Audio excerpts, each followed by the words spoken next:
히브리서 말씀을 우리가 읽어가고 있는데 6장의 마지막 부분 우리가 함께 읽었습니다. 우리가 여러 차례 이 부분을 살펴오고 있는데 사도가 예수님의 대제사장의 직분을 쭉 앞에서 설명하고 난 다음에 5장 11절부터 오늘 우리가 읽은 이 6장 마지막 절까지 또 하나의 권면의 말씀을 덧붙이고 있습니다. 히브리서의 특징이에요. 쭉 어떤 진리의 내용들을 쭉 진술하다가 잠깐 가지를 쳐서 나와서 그 진리의 근거에서 당시에 그런 박해를 받고 있는 그 시대를 살고 있는 예수 믿는 사람들에게 이렇게 하도록 해라 하는 것을 쭉 권면하다가 분명한 진리의 내용들을 또 진술하고 또 그에 따라서 또 실제적인 권면을 하고, 그래서 이 가르침과 권면이 끊임없이 이렇게 마치 주고받듯이 이렇게 쭉 표현되고 있는 특징을 히브리서가 가지고 있습니다. 그래서 예수님의 대제사장의 직분에 대해서 쭉 얘기하다가 이제 실제적으로 사도가 당시 현실을 살고 있는 유대 그리스도인들에게 권면의 내용을 길게 던져주는 겁니다. 그래서 그 권면의 내용 속에는 책망도 있고 또 어떤 면에서는 엄중한 경고의 내용도 들어가 있고 또 한편으로는 격려하는 그런 내용들도 들어가 있는데요. 6장 9절부터 20절까지는 격려하는 그런 내용들로 이 권면을 마무리하고 있습니다. 그래서 오늘 저희가 읽은 6장 13절부터 20절의 내용은 이 권면의 마지막 부분에 해당이 되고요. 6장 11절과 12절 말씀에서 사도가 이렇게 권면을 한 바 있죠. 끝까지 동일한 부지런함을 나타내서 소망의 확신에 이르고 믿음과 오래 참음으로 약속들을 기업으로 받는 자들을 본받으라, 이렇게 권면한 것처럼 그러한 가장 좋은 본받을 만한 본이 누구냐? 아브라함이다 이 말입니다. 아브라함을 제시하고 그 아브라함에 대한 설명을 함으로써 더욱더 그들을 권면해서 믿음의 선한 싸움을 잘 싸워가도록 그 권면의 내용을 아주 강화시키는 그런 내용들을 오늘 본문 속에서 우리가 확인하게 됩니다. 아브라함의 본에 대한 내용이 본문 13절부터 15절까지 표현되어 있어요. 잘 아는 바와 같이 이 아브라함은 유대인들에게 있어서는 가장 그 대표적인 신앙의 인물로서 항상 거론되고 있는 존경받을 만한 그런 인물입니다. 신앙의 선배 가운데서도 가장 그러한 일들의 표본이 될 수 있는 분을 한 사람 꼽으라 한다면 당연히 아브라함을 꼽는 겁니다. 그래서 사도는 유대 그리스도인들에게 이 아브라함을 가장 표본적인 본을 받아야 될 인물로 이 아브라함을 제시해주고 있어요. 이 아브라함의 경우 어떤 좋은 본을 보였느냐? 믿음과 오래 참음의 본을 아주 잘 보여준 인물이다, 이렇게 설명한 겁니다. 그리고 그러한 신앙의 자세를 잘 본받아 나가라, 이렇게 이야기하는 거예요. 자, 본문 한번 13절 14절 한번 가서 한번 보시기 바랍니다. 하나님이 아브라함에게 약속하실 때에 가리켜 맹세할 자가 자기보다 더 큰 이가 없으므로 자기를 가리켜 맹세하여 이르시되 내가 반드시 너에게 복주고 복주며 너를 번성하게 하고 번성하게 하리라 하셨더니, 자, 이 말씀은 어디에 있는 말씀을 인용한 것이냐? 창세기 22장 15절부터 18절에 있는 말씀을 인용하고 있는 그 내용입니다. 22장에는 여러분 어떤 내용인지 기억이 나시나요? 아브라함의 일대기에 대한 그 신앙의 묘사 중에서 아브라함에게 하나님이 약속하신 대로 내 몸에서 날짜를 통해서 천하 만민이 복을 얻을 것이다. 내 후손들이 참으로 바닷가의 모래처럼 하늘의 별처럼 많아질 거다. 그러한 약속을 하나님이 주셔서 하나님이 약속하신 지 약 25년 만에, 그죠? 100세가 됐을 때 약속의 자녀로서 이삭을 하나님이 주시는 겁니다. 그리고 그 이삭이 이제 자라가게 되면서 어느 정도 아마 적어도 소년 내지는 청년 정도 될 정도 됐을 때 하나님이 어느 날 아브라함에게 나타나셔가지고 아브라함아 너의 사랑하는 독자 이삭을 내가 너에게 지시한 땅으로 가서 내게 번제로 드려라 하시는 말씀을 하나님이 하시는 겁니다. 사흘길입니다. 모리아산 그곳이 나중에 훗날에 예루살렘의 성전이 세워지는 곳입니다. 그곳에 사흘길을 인도해서 그곳에서 돌로 제단을 쌓고 이 이삭을 결박한 다음에 이 이삭을 이제 칼로 각을 떠서 불살라서 번제로 하나님 앞에 드리려고 하는 순간에 하나님께서 만류하시죠. 됐다 아브라함아, 됐다. 내가 나를 사랑하는 줄 내가 다 알겠다. 됐다 이렇게 말씀하시면서 때마침 그 숯불 사이에 걸려있는 수대양을 잡아서 그 양으로 대신해서 하나님 앞에 번제를 드리게 된 겁니다. 이건 아브라함의 신앙에 있어서 가장 완숙한 신앙의 본을 보여주는 대표적인 사건입니다. 그런데 이러한 신앙에 이를 때까지 아브라함은 성경의 기록을 보게 되면 처음부터 무조건 하나님 말씀을 다 그대로 믿고 순종했던 것은 아니었어요. 여러 가지 시행착오를 겪기는 했습니다. 하지만 그에게 하나님이 나타나셔가지고 그로 하여금 큰 민족을 이루겠고 땅을 주겠다고 하시면서 내가 복의 근원이 될 것이다 라고 하셨던 그 말씀의 내용이 적어도 실현될 때까지 구체적으로 하나님이 하나 보여주신 사건이 누구였습니까? 이미 다 경수가 끊어져서 아이를 낳을 수 없었던 자기 아내 사라를 통해서 결국 임신해가지고 불가능한 나이에 이삭을 낳은 겁니다. 이삭을 낳았어요. 몇 년입니까? 75세에 부름받아서 25년이에요. 25년 동안. 하나님이 약속하신 것을 구체적으로 보여준 게 25년 만에 보여줬단 말이죠. 시행착오를 겪었습니다. 그러나 아브라함은 그 25년이라고 하는 시간을 하나님의 약속을 기억하면서 붙잡았던 거예요. 그래서 25년 만에 약속하신 것 하나 하나님이 이루어 주셨단 말이죠.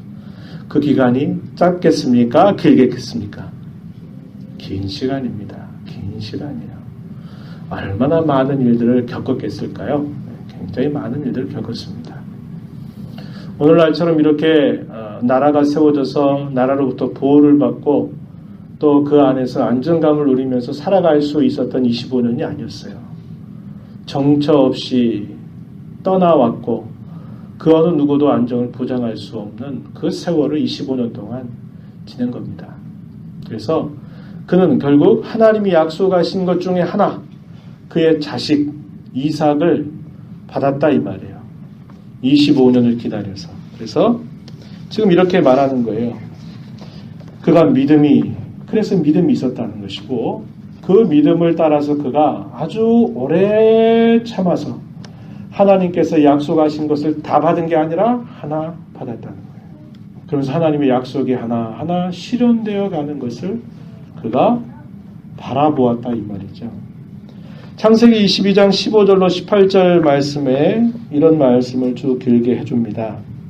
이삭을 바치고 난 사건 이후에 여호와의 사자가 아브라함에게 나타나서 해주신 말씀이에요. 여호와의 사자가 하늘에서부터 두 번째 아브라함을 불러 이르시되 여호와께서 이르시기를 내가 나를 가리켜 맹세하노니 내가 이같이 행하여 내 아들 내 독자도 아끼지 아니하였음즉 내가 내게 큰 복을 주고 내 씨가 크게 번성하여 하늘의 별과 같고 바닷가의 모래와 같게 하리니 내 씨가 그 대적의 성문을 차지하리라. 또 내 씨로 말미암아 천하 만민이 복을 받으리니 이는 내가 나의 말을 준행하였음이니라 하셨다 하니라. 여기에 보면 뭐라고 표현했나요? 내가 나를 가리켜 맹세한다. 이렇게 표현했습니다. 이에 대해서 사도가 어떻게 설명하냐면 13절 다시 한번 가서 보세요. 아브라함에게 약속하실 때에 가리켜 맹세할 자가 자기보다 더 큰 이가 없다. 그래서 자기를 가리켜 맹세했다. 이렇게 표현했습니다. 16절 한번 가서 보세요. 16절 앞에 보면 사람들은 자기보다 더 큰 자를 가리켜 맹세한다 그랬습니다. 어떤 사실이 분명하다, 진실이다, 참되다 라는 것을 말할 때 자기보다 못한 사람의 앞에서 그 이야기를 하는 게 아니라 자기보다 권위가 더 큰 사람 앞에서 말한다는 거죠. 말한다는 거예요. 그렇게 맹세하고 뭔가 증인을 세운다 이 말이죠. 그런데 하나님보다 높으신 분이 없어요. 하나님이 가장 높으신 분입니다. 그래서 하나님은 하나님 맹세하실 필요가 없음에도 불구하고 그 말씀을 듣는 우리의 연약함을 아시기 때문에 하나님께서도 맹세하셨는데 다른 어느 걸 두고 맹세할 수가 없어요. 왜? 하나님보다 더 크신 분이 없으니까.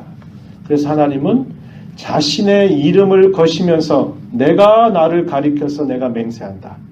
그러면서 약속한 부분들을 분명하게 보증하시는 내용을 쭉 소개하셨다 이 말입니다. 하나님께서는 우리가 감각으로 느끼도록 하지 않고 숨겨두시는 우리의 참을성을 단련하도록 오랜 시간 동안을 연기하시고 계신 것을 묵묵히 기다리는 그런 방법을 통해서 하나님께 영광 돌리기를 기뻐하시는 분입니다. 우리가 오래 참고 그 오랜 세월 동안 변함없이 그분이 하시는 것을 붙잡고 의지하고 살아가는 게 뭐냐? 하나님께 영광을 돌리는 길이라는 겁니다. 하나님은 그러한 단련들을 통해서 자기 백성들을 이렇게 세워가시는 분이라는 것을 이렇게 우리에게 알려주고 있는 겁니다. 그렇기 때문에 우리가 믿음과 오래 참음을 우리가 잘 가지는 것은 하나님께 영광을 돌리는 아주 좋은 길이고 방법이라고 하는 거예요. 그 정도 하면 못할 것 같은데 그 정도 하면 너 더 이상 이제 못하겠지 싶은데 거기에서 다시 또 일어서서 가는 거죠. 이 정도면 더 세게 내려 눌렀으니까 이제는 더 이상 못 가겠지 싶어서 딱 기다렸더니 거기에서 아픈 상처를 싸매고 다시 일어서서 그 걸음을 또 가는 겁니다. 이게 뭐예요? 이게 바로 믿음과 오래 참음의 모습이다 이 말이죠. 신앙생활 하다가 조금 어려움 닥치니까 이거 아닌데 이거 안 되겠네 움츠리고 거기에서 옆으로 두리번거리고 뒤로 차츰 물러서고 하면 하나님께 영광 돌릴 수가 없고 우리의 신앙의 걸음을 제대로 걸어갈 수 없어요. 이 정도 어려움 당하면 못하겠지 싶은데 싸매면서 다시 일어나서 또 한 걸음 두 걸음 내딛는 사람들은 이런 사람들은 사탄이 어떻게 할 수가 없는 거예요. 이 정도면 되겠지. 근데 그러한 마땅한 기대들을 여지없이 꺾어버리는 거죠. 다시 일어서는 겁니다. 7번 넘어져도 8번째 다시 일어나서 그 신앙의 걸음을 걸어가는 모습. 이러한 모습이 하나님을 하나님으로 여기고 기뻐하는 신앙인의 모습이어야 된다. 이렇게 가르쳐 주고 있는 것이고 이러한 신앙의 가장 좋은 분을 아브라함이 잘 그의 생애를 통해서 보여주었다. 이렇게 말씀하고 있는 겁니다. 계속해서 사도는 이 약속과 맹세에 대한 이야기들을 계속해서 이야기해가면서 그들에게 전하고 싶은 강력한 권면을 더 강화시켜가고 있는데요. 자, 우리가 금방 읽었던 16절 말씀에도 보니까 뭐라고 말했어요? 사람들이 맹세할 때는 자기보다 더 큰 자를 두고 맹세한다 그랬고 이 맹세한다라는 것은 모든 다투는 그런 일에 있어서 최후의 확정과 같은 것이다 하는 겁니다. 이게 진짜 사실이야. 내 목숨 걸고 이거 진짜라는 걸 내가 분명히 말해. 내 목숨 걸고 말할게. 이렇게 말한다든지 또 구약시대에 하나님 앞에서 그들이 맹세하는 것은 자기의 목숨을 내걸고라도 그것이 하나님 앞에 사실이다라는 것을 표현할 때 쓰는 형식이 바로 맹세라고 하는 형식입니다. 그렇죠? 그래서 그것은 최후의 확정을 뜻하는 말이다 이 말입니다. 그것이 사실이 아니라면 어떠한 형벌이나 어떠한 책임도 내가 지겠다라는 것을 할 때 맹세라고 하는 것을 사용하는 거예요. 그래서 16절에서도 그렇게 말하는 겁니다. 맹세는 그들이 다투는 모든 일의 최후 확정이다. 이렇게 말씀을 하고 있는 겁니다.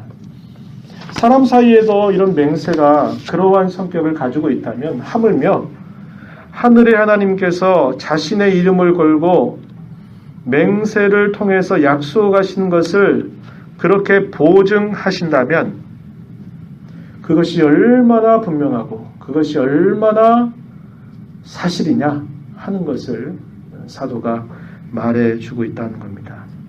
그래서 본문 17절 가서 보면 하나님은 약속을 기업으로 받는 자들에게 그 뜻이 변하지 아니함을 충분히 나타내시려고 그 일을 맹세로 보증하셨다.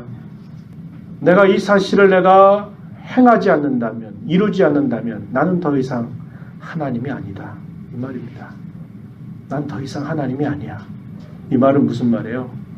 천지가 변하고 천지가 없어진다 해도 내가 이 약속한 것은 반드시 이룬다 라는 것을 맹세를 통해서 약속하신 것을 보증했다. 이렇게 표현하고 있는 것입니다.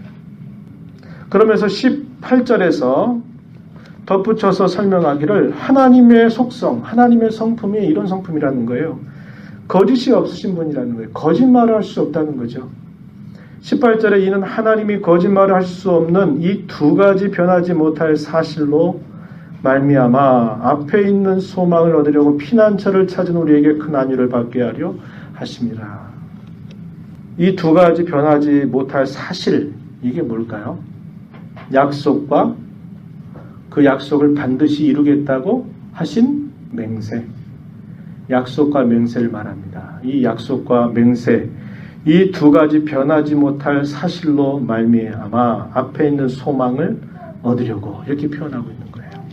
하나님이 약속하신 것이 반드시 이룬다, 보증하는 것을 맹세를 통해서 확정하셨어요. 그래서 이 약속과 맹세를 하셨다 이 말은 그 말씀을 듣는 사람들에게, 하나님의 백성들에게 뭘 주느냐? 소망을 준다는 거예요. 소망. 지금은 아니지만, 지금은 이것이 이루어지지 않고 있지만 분명히 하나님이 약속하신 때, 하나님이 원하시는 때 이 사실이 분명히 이루어진다. 이루어질 것이다. 이게 뭐예요? 소망이라는 거예요. 소망. 앞에 우리에게 주신 그 소망. 어떻게 주어진 소망입니까? 약속과 맹세를 통해서 우리 앞에 주신 그 소망. 그 소망이라는 거예요. 그래서 이 약속과 맹세를 분명하게 믿는 사람은 뭘 가지고 살아요? 소망 가지고 사는 거예요. 무슨 소망? 약속하신 바를 반드시 이루신다고 하는 그 분명한 소망을 가지고 산다 이 말이에요. 그래서 앞에 있는 소망을 얻으려고 피난처를 찾은 우리에게 큰 안위를 받게 하려 하심이라. 소망이 없는 사람은 현실을 감당해낼 수가 없는 거예요. 수십 년 전에 삼풍백화점이 무너져 버렸어요. 무너져 버렸을 때 무너진 가운데 사람들은 한 3일 정도 버티다가 죽을 거다. 그렇게 이야기했는데도 그때 더 많은 시간들을 기다려가지고 생존한 사람이 있었죠. 이게 아주 기억력이 좋으십니다. 두 사람이 있었답니다. 그게 왜 그럴까요? 뭐 때문에 그 사람들이 다 이 정도면 죽었다 이렇게 말하는데 뭐 때문에 살아요? 우리를 건져 줄 거다. 분명히 누가 구조하러 올 거다. 이게 가능성이 있고 또 불가능한 게 있는 거예요. 그죠? 근데 뭘 크게 잡은 거예요? 가능하다. 아마 구조할 수 있을 거야. 기다려보면 무슨 시롤 같은 희망이 있을 거야. 그게 뭐예요? 소망입니다. 소망. 살 가능성이 프로테지로는 굉장히 작아요. 그래도 살 수 있어 라고 하는 것을 소망 가운데 붙잡으니까 도무지 안 될 것 같은 그 죽음의 현장 속에서 살아난 사람이 있다 이 말이에요. 뭐 때문에? 소망 때문에 그렇다 이 말입니다.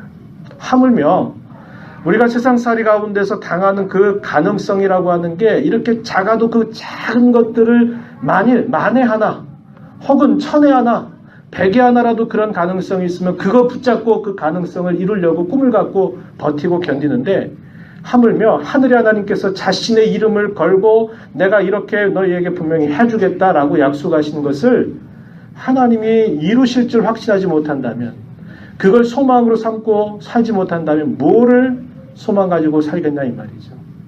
확실한 이러한 소망을 바라보면 그 현재가 아무리 고통스럽고 힘들어도 뭘 받을 수 있는 거예요?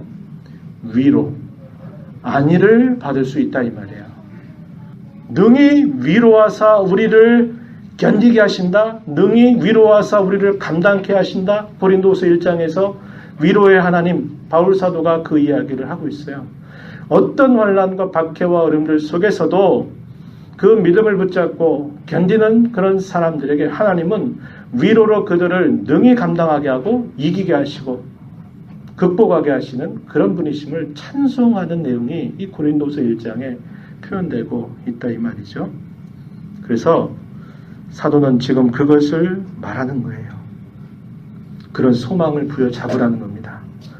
그러면 아무리 박해 현실이 있고 로마의 제국의 박해가 아무리 거세게 몰아쳐도 그 박해 가운데서도 참된 이 안위를 갖고 하나님의 위로를 갖고 이겨낼 수 있다는 거예요. 감당할 수 있다는 거예요. 뒤로 물러서지 말라는 거예요. 어렵다고 거기 주저앉지 말라는 거예요. 그 사실을 지금 누누이 사도는 당시 유대 그리스도인들에게 권면하고 있는 것입니다. 그러한 소망을 갖는 게 뭐냐? 19절에 뭐라고 표현했냐면 비유로 표현했어요. 그것은 마치 영혼의 닷과 같다. 닷이라고 하는 게 뭐예요? 배가 이렇게 바다 위에 떠 있을 때 그 배가 바람의 어떤 이 바다의 조류, 흐름에 떠내려가지 않도록 이렇게 생긴 닷을 그 바닷가 밑에까지 촥 내려서 거기에 탁 그걸 찔러 놓는 거잖아요. 그러면 바람이 불고 또 조류가 물의 흐름이 거센다 하더라도 그 배가 그 흐름에 떠내려가지 않게 하는 게 뭐냐면 닷이라고 하는 겁니다. 닷. 이러한 소망을 가지고 살아가는 그것이야말로 뭐가 같냐면 우리 영혼의 닷과 같다는 거예요. 저와 여러분이 살아가는 이 세상은 어쩌면 이 땅으로 비유하는 것보다도 이렇게 든든하게 서 있는 땅으로 비유하기보다도 어디에 많이 비유할 수 있냐면 바다에 떠 있는 배에 비유할 수 있습니다. 그래서 바람이 이렇게 불면 그 바람에 따라서 우리의 인생이라고 하는 배가 그 바람에 따라서 이렇게 흔들리다가 또 바람이 반대해서 또 이렇게 불면 또 그 바람에 따라서 파랑이 일면서 배가 요동치고 또 배가 또 그 바람이 부는 방향에 따라 휘청거리고 그렇게 살아가는 것이 우리 인생을 더 잘 표현하는 말이다 이 말이죠. 그래서 사도는 지금 그것을 비유하고 있는 것입니다. 그것을 비유하고 있는 거예요. 하나님의 약속의 말씀을 붙잡고 그 약속의 말씀을 믿고 거기에 소망을 두는 것을 두고 영혼의 닷이다 이렇게 표현했는데요. 우리의 인생의 여정은 마치 조금 전 이야기한 것처럼 단단한 대지 위에 서서 걸어가는 것보다는 바다의 한복판에 더구나 높이 파도치고 광란한 바다 물결 속에 있는 것처럼 마치 요동하는 배와 같은 것이 우리의 인생이다. 이렇게 비유할 수 있는 겁니다. 만일 우리가 우리의 닻을 깊고 먼 곳, 바다일수록 그 닻을 어디까지 내려야 되나요? 그 땅이 있는, 그죠? 그 대지, 깊은 곳까지 그 닻을 내리지 않으면 배는 어떻게 될까요? 파도에 흔들리고 휘청거리고 떠내려가고 해서 목적지로 갈 수가 없게 될 것입니다. 그래서 그 깊은 바다에 길게 닻을 내려서 그 대지, 바다 밑바닥에 딱 꽂았을 때 그 배는 흔들리지 않고 좌초되지 않는 그런 것과 마찬가지죠. 만일 우리가 우리의 닻을 깊고 먼 곳에 내리지 않는다면 우리의 대적 마귀는 쉴 새 없이 무수한 폭풍우를 일으켜서 우리의 배를 단번이라도 뒤엎어 침몰시켜버릴 태세를 끊임없이 가지고 도전하고 있는 것입니다. 그래서 우리는 닻을 분명하게 내려야 되는 거죠. 그게 뭡니까? 하나님의 약속을 믿는 신앙. 그 약속하신 바가 이루어진다고 하는 견고한 소망을 갖는 것이 우리 영혼에 닻을 내리는 것과 같다. 이렇게 사도가 설명하고 있는 거죠. 우리의 소망이 이 세상에 의지할 만한 아무것도 발견할 수 없는 겁니다. 돈이 어느 정도 있으면 그게 소망이 될까요? 우리가 하고 싶은 어떤 일들을 이루는 것이 우리의 소망이 될까요? 그건 다 변하는 겁니다. 있다가도 없고 없다가도 있고 생겼다가 사라지고 그것은 변화무쌍한 것입니다. 계속적으로 변하는 것입니다. 거기에 소망을 둔다는 것은 결국 우리의 소망이라는 게 결국 늘 끊임없이 상황에 따라서 흔들릴 수밖에 없는 것이 되고 만다는 것이거든요. 저와 여러분의 소망이 이 세상에 의지할 만한 아무것도 없다는 것을 우리가 알게 되기 때문에 우리는 우리의 소망을 어디로 둬야 되느냐? 하늘에 두어야 된다 이 말이죠. 하늘에 두고 또 그 하늘을 향해서 날마다 우리의 시선을 집중하면서 살아가야 될 것을 말하는 겁니다. 그렇지 않게 된다면 결국 흔들리고 떠내려가고 결국 좌초되고 마는 그러한 모습이 될 것이라는 거죠. 닻을 매는 밧줄이 짧으면 안 되겠죠? 바다의 깊이가 예를 들어 1km인데 그 닻을 내는 길이가 700m 정도밖에 안 된다 그러면 아무리 닻을 내려도 그 닻은 바다의 그 땅을 뚫고 내리뿌릴 수가 없는 거예요. 그렇죠? 닻이 길어야 된다 이 말이죠. 그래서 아주 어둡고 컴컴한 깊은 시면을 통과해서 그 배 자체가 대지에 연결될 때 그것이 흔들려 떠내려가지 않는 것이에요.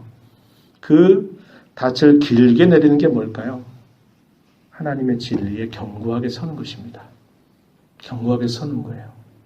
그게 마치 우리의 닻을 깊은 곳까지 내리는 것과 똑같아요. 근데 그것이 짧아버리면 바다는 깊은데 바다의 그 소용돌이와 그것은 깊은데 그 닻이 그 길이를 내려가지 못한다면 결국 그 닻은 아무 소용이 없는 닻이 되고 마는 거죠.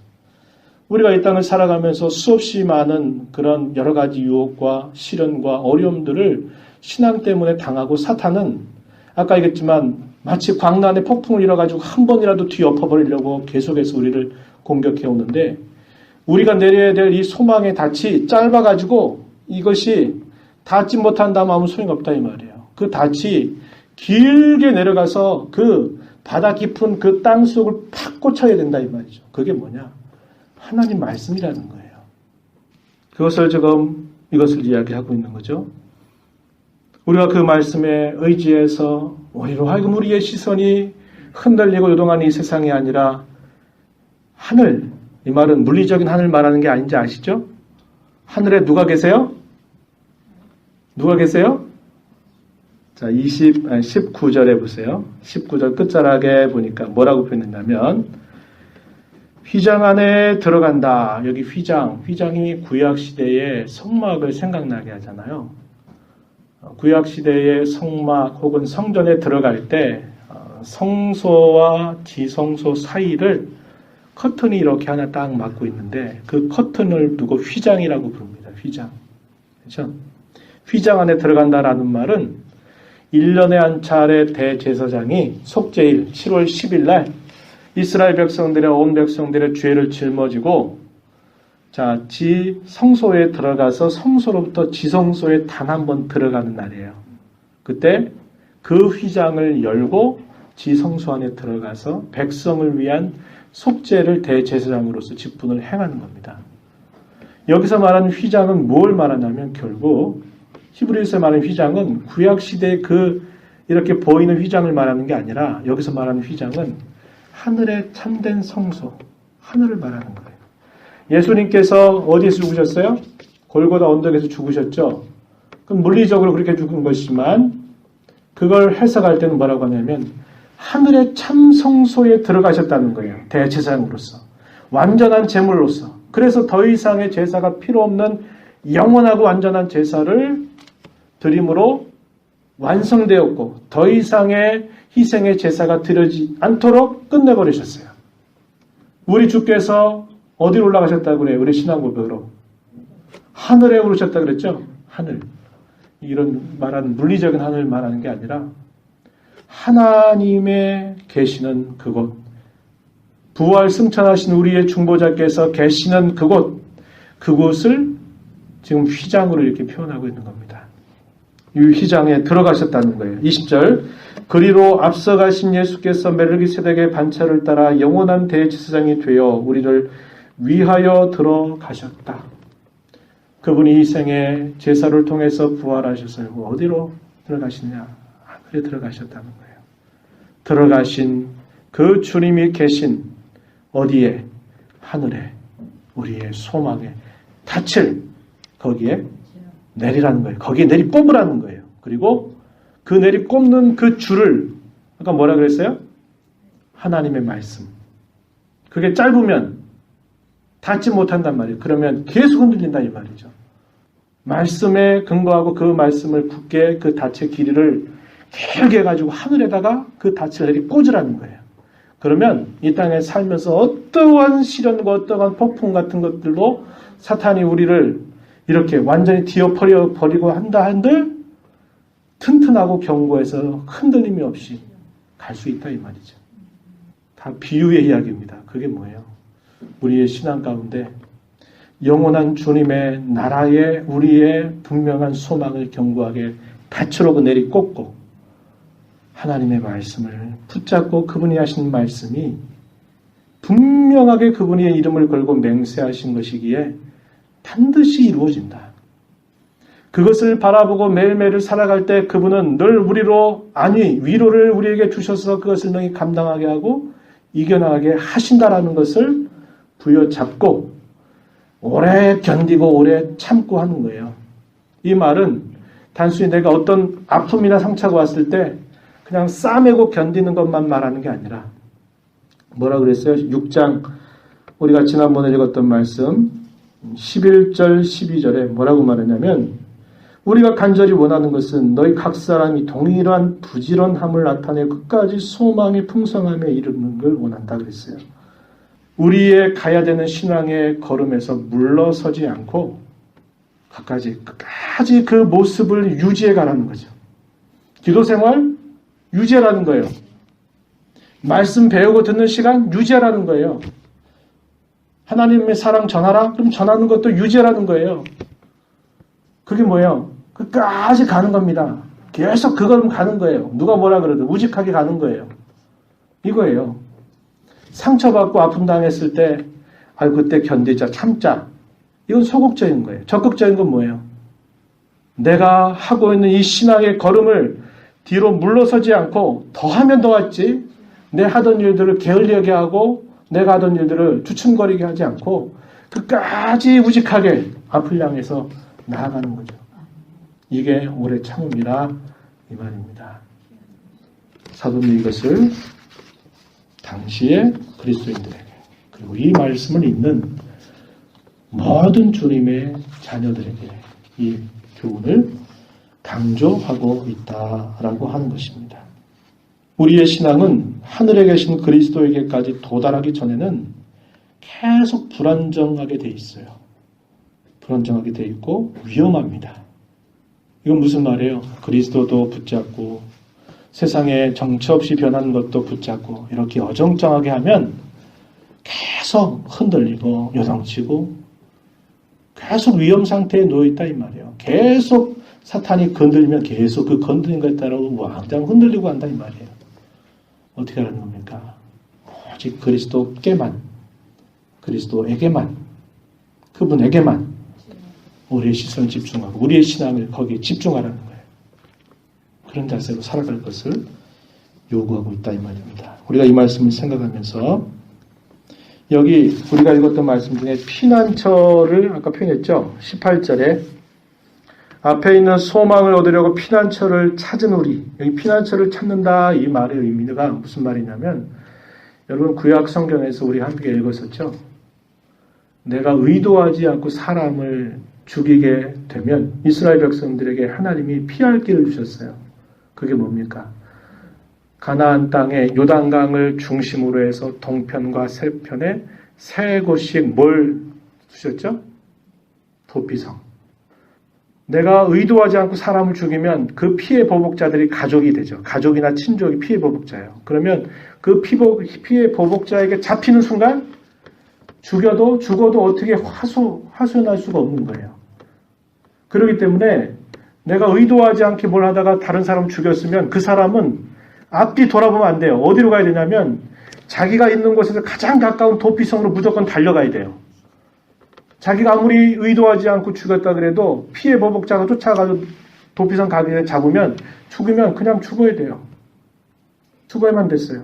그렇기 때문에 내가 의도하지 않고 사람을 죽였을 경우에는 무조건, 그래서 하나님이 이 가나안 땅에 거의 비슷한, 거의 균등하게 어디서든지 하루 정도에 충분히 달려가서 도착할 수 있을 곳에 도피성 6곳을 지정해 주셔서 그 도피성에 피하는 사람은 절대로 누구든지 그를 죽일 수 없게 했어요.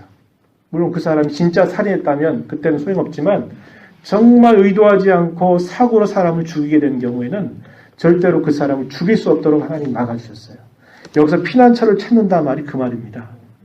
피해 보복자에 잡혀드는 순간 죽게 되기 때문에 그 피해 보복자가 따라오는 것을 생각하면서 죽을 힘을 다해가지고 그 피난처로 달려가는 그 모습을 두고 이 표현을 쓰고 있는 거예요.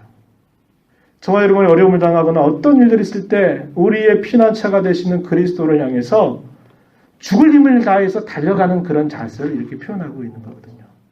그리스도를 붙잡으라는 겁니다. 여러분, 피난처이신 그리스도에게 항상 달려가십시오. 어떤 일이 생기면, 무슨 일이 생기면 항상 그분을 향해서 죽을 힘을 다해서 달려가십시오. 지체하지 마세요. 주저하지 마세요. 사탄이 우리를 잡으려고, 우는 사자와 같이 삼키려고 쫓아온다는 것을 기억하고 그리스도에게, 무조건 피하신 그리스도에게 달려가시라는 거예요. 소망이 튼튼하고 견고하려면 진리의 탯줄을 길게 내려야 된다는 이야기를 우리가 생각하면서 하나님 말씀을 여러분 깊게 말씀을 읽고 말씀을 사모하고 그 말씀을 여러분의 삶의 진정한 양식으로 삼는 일을 부지런히 하십시오. 부지런히 하십시오. 신앙의 연조가 도움이 안 될 수도 있어요.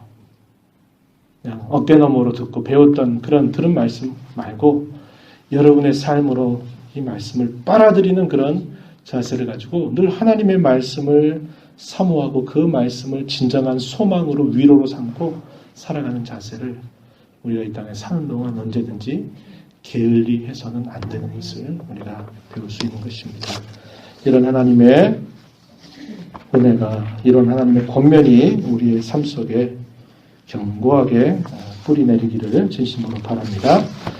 하나님 아버지 감사합니다. 오늘도 저희들을 주께로 불러주셔서 하나님의 말씀을 통해서 이 땅에 저희들이 살아가는 우리의 인생의 걸음이 마치 바다 한복판에 표류해서 떠나가는 그런 배와 같이 우리 인생 속에 얼마나 많은 일들을 만나게 되는지 모르고 그 많은 일들 속에서 사탄은 끊임없이 우리의 신앙의 족쇄를 채우고 마치 큰 바람과 풍랑을 일으켜서 우리의 배를 좌초시키려고 하는 그런 거센 도전을 끊임없이 해오고 있음을 저희가 봅니다.